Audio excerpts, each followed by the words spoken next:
Hi hello good morning guys, welcome back my new blog. ಇವತ್ತು ಏನಪ್ಪ blog ಅಂತ ಅಂದರೆ, ಈ ಬ್ಲಾಗಲ್ಲಿ ನಾನು ನಿಮಗೆ ಅಂಗಡಿ ಮಾಡೋದು ಹೇಗೆ ಅಂತ, ನಾನು ಹೇಗೆ ಮಾಡ್ತೀನಿ ಅಂತ ತೋರಿಸ್ತೀನಿ. ಎಸ್, ನಮ್ಮ ಅಜ್ಜಿ ಇವತ್ತು ಅಂಬಲಿ ಮಾಡು ಅಂತ ಹೇಳಿದ್ರು ನನಗೆ ಬೆಳೆ ಕುಡಿಬೇಕು ಅಂತ. ನೋಡಿ, ಮೊದಲೇ ಪಾತ್ರೆಗೆ 4 ಲೋಟ ನೀರು ಇಕ್ಕೋತಾ ಇದ್ದೀನಿ. ಈ ಲೋಟದಲ್ಲಿ ರುಚಿಗೆ ತಕ್ಕಷ್ಟು ಉಪ್ಪು, ಆಮೇಲೆ ನೀರು ಕುದಿಬೇಕು, ಉಪ್ಪೆಲ್ಲ ಕರಗಿ. ಅದಾದ ಮೇಲೆ ಈ ಸ್ಪೂನಲ್ಲಿ ನಾನು 3 ಸ್ಪೂನಷ್ಟು ರಾಗಿ ಹಿಟ್ಟು ಹಾಕ್ಕೊಂಡಿದ್ದೀನಿ. ರಾಗಿ ಹಿಟ್ಟು ಹಾಕಾದ್ಮೇಲೆ ಈ ಥರ ಕಲಿಸ್ಬೇಕು. ಮತ್ತು ಅದು ಕುದಿಯುತ್ತೆ, ಕುದೀತಾ ಉಕ್ಕುತ್ತೆ, ಉಕ್ಕೋಕ್ಕೆ ಬಿಡಬಾರ್ದು.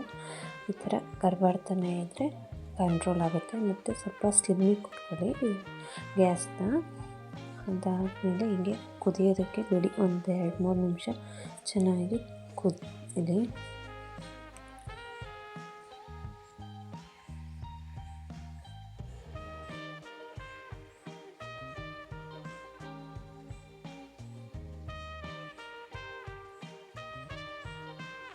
ಈ ನೊರೆ ಏನಿದೆಯಲ್ಲ, ಆ ನೊರೆ ಎಲ್ಲ ಫುಲ್ ಕಮ್ಮಿ ಆಗಬೇಕು. ಅಲ್ಲಿವರೆಗೂ ಚೆನ್ನಾಗಿ ಕುದಿಬೇಕು, ಉಕ್ಕಿಸ್ಬಾರ್ದು.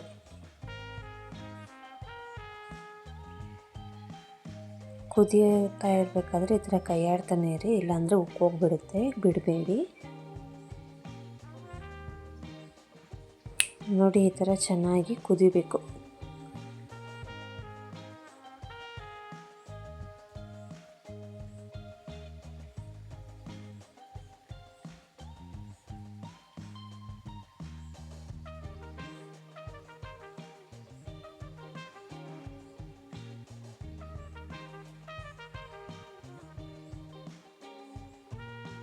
ನೋಡಿ, ಈಗ ಚೆನ್ನಾಗಿ ಕುದ್ದು ನೊರೆ ಎಲ್ಲ ಕಮ್ಮಿ ಆಗಿದೆ. ಇವಾಗ ಇದನ್ನು ಒಂದು ಲೋಟಕ್ಕೆ ಟ್ರಾನ್ಸ್ಪರೆಂಟ್ ಮಾಡ್ಕೊಂಡು ಹಾಕ್ಕೊಂಡಾದ್ಮೇಲೆ ಇದ್ರ ಜೊತೆಗೆ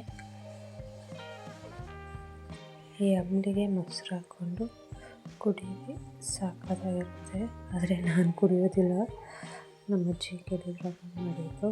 ನಮ್ಮ ಅಜ್ಜಿಗೆ ಅಂಬಲಿ ಕೊಟ್ಟು ನಾನು ಕಾಫಿ ಕುಡಿದೆ. ನೋಡಿ, ನಮ್ಮ ಗುಂಡ ಹೆಂಗೆ ಮಾಡ್ತಿದ್ದಾನೆ. ಇವತ್ತಿನ ವಾತಾವರಣ ಬಿಸಿಲೆಲ್ಲ ಒಂಥರ ಮಾಡೋ ಥರ. Thank you for watching.